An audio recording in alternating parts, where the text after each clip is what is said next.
Shalom saudara, kita bersyukur minggu ini kita belajar tentang tujuan hidup anak-anak Allah.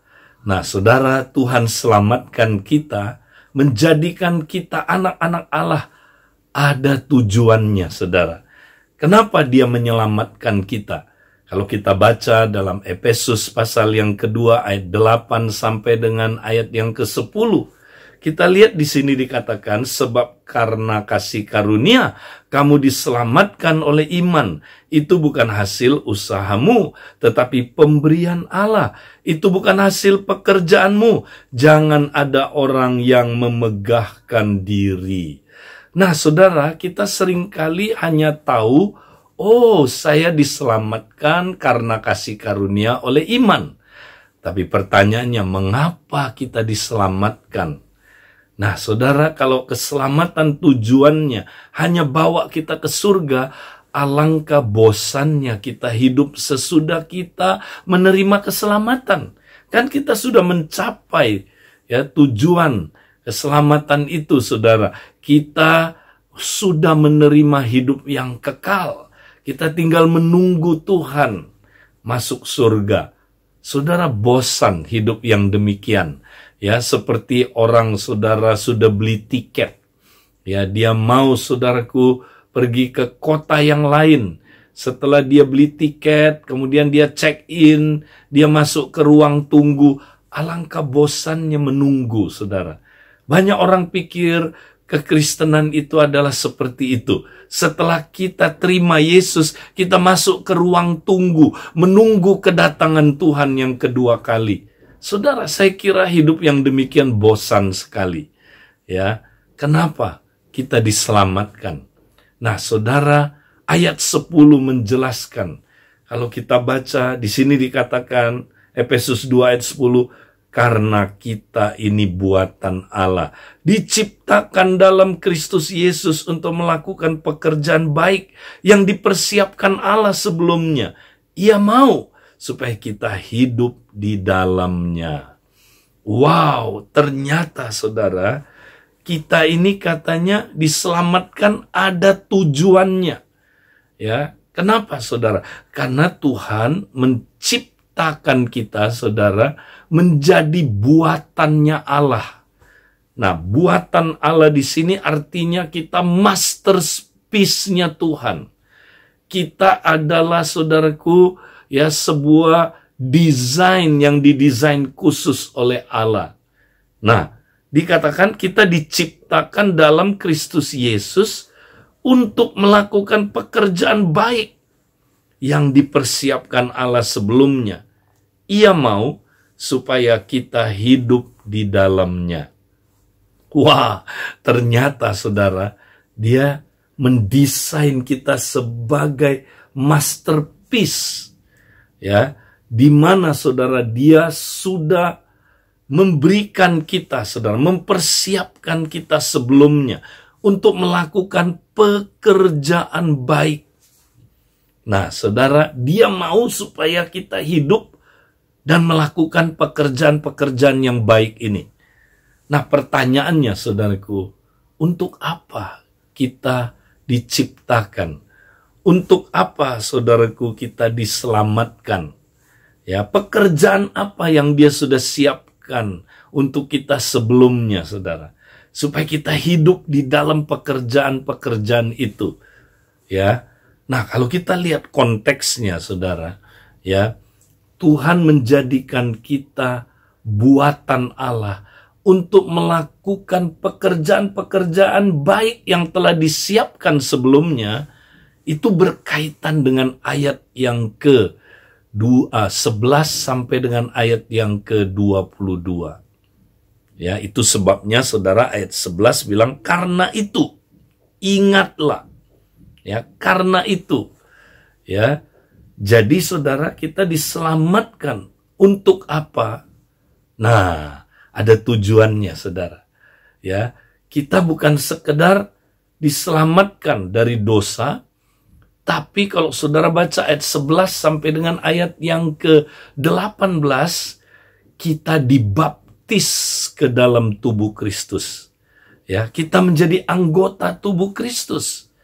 Saudara, kita tidak lagi independen. Kita diminta hidup di dalam tubuh Kristus. Dan bukan hanya hidup di dalam tubuh Kristus, kita harus membangun tubuh Kristus itu supaya mencapai kedewasaannya. Nah, itulah pekerjaan-pekerjaan baik yang Tuhan sudah siapkan sebelumnya.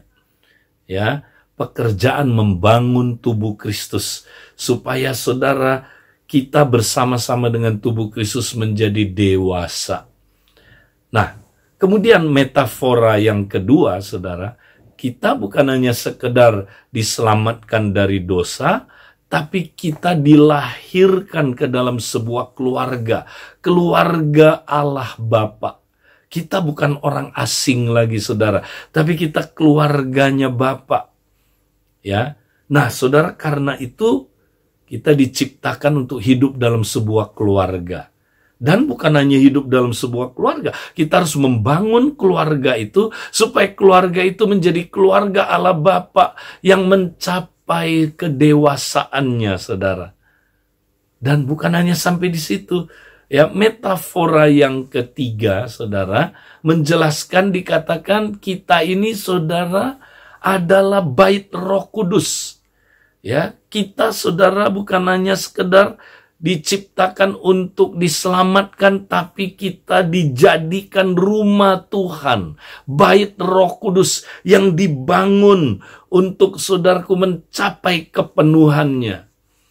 Saudara, kita dipanggil untuk melakukan pekerjaan-pekerjaan pembangunan rumah Tuhan. Wow, ini luar biasa kalau saudara mengerti, saudara. Nah, inilah ya tujuan hidup kita, saudara. Ya, Tuhan mau kita hidup di dalam rumah Tuhan, dibangun sebagai rumah Tuhan, ya, dan kita juga terlibat dalam pembangunan rumah Tuhan. Nah, supaya apa, saudara?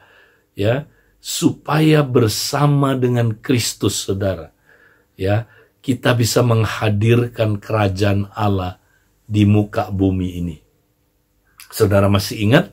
Ya, seperti Yesus berkata dalam Yohanes 17, seperti Bapa mengutus aku, demikianlah aku mengutus kamu. Saudara, Tuhan Yesus, Dia, saudaraku, adalah utusan Allah Bapa datang ke dunia ini. Untuk apa, saudara? Menghadirkan kerajaan Allah di muka bumi ini. Nah, saudara, setelah Dia mati di kayu salib menebus kita dari dosa-dosa kita, Dia menjadikan kita anggota tubuhnya, menjadikan kita, saudaraku, tempat kediamannya, menjadikan kita bait Roh Kudus. Dia berdiam di dalam kita.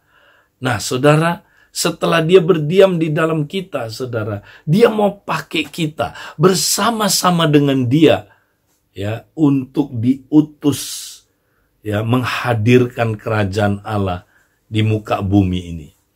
Nah, saudara, dunia sudah dikuasai oleh kerajaan kegelapan. Di mana ada kerajaan kegelapan, saudara, di situ ada ikatan kuasa kegelapan.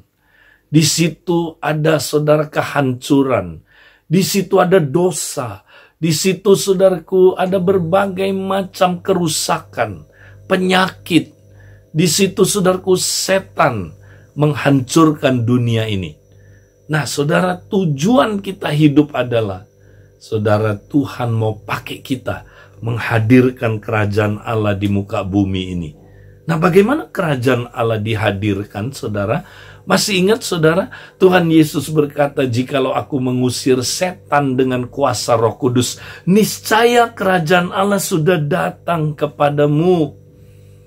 Saudara, jadi kerajaan Allah datang kalau kita, saudara, menghancurkan perbuatan-perbuatan kuasa gelap, ya, dengan bantuan Roh Kudus, saudara.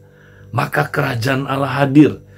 Jadi, saudara, Tuhan mau pakai kita menyelesaikan sebuah misi. Misi dari Bapa, saudara. Yaitu Dia suruh kita menghadirkan kerajaan Allah dimanapun, saudara, kita berada. Ketika kita sekolah, Tahukah saudara, tujuan hidup kita bukan sekedar sekolah, ya. Kita, saudaraku, diutus Bapa di sekolah kita menghadirkan kerajaan Allah di sana, saudara. Nah, saudara, karena itu mari, ya, kita mau semangat menghadirkan kerajaan Allah dimanapun kita berada. Ingat, saudara, kerajaan Allah hadir, ya, yaitu kalau kita, saudara, membawa kebenaran Allah hadir di domain, ya, di mana, saudaraku, kita berada. Ya, kita membawa kasih. Itu adalah apa, saudara? Budaya kerajaan Allah hadir di bumi ini. Kalau kita, saudara, membawa apa, saudara? Kuasanya.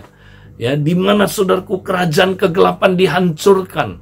Ya, ketika kita bawa kuasa Tuhan, kerajaan Allah hadir, kuasa kegelapan dihancurkan. Saudara, mari kita jangan, saudaraku, hidup tanpa tujuan.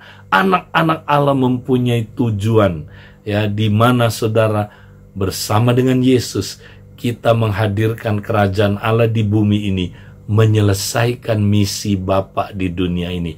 Tuhan memberkati saudara. Amin.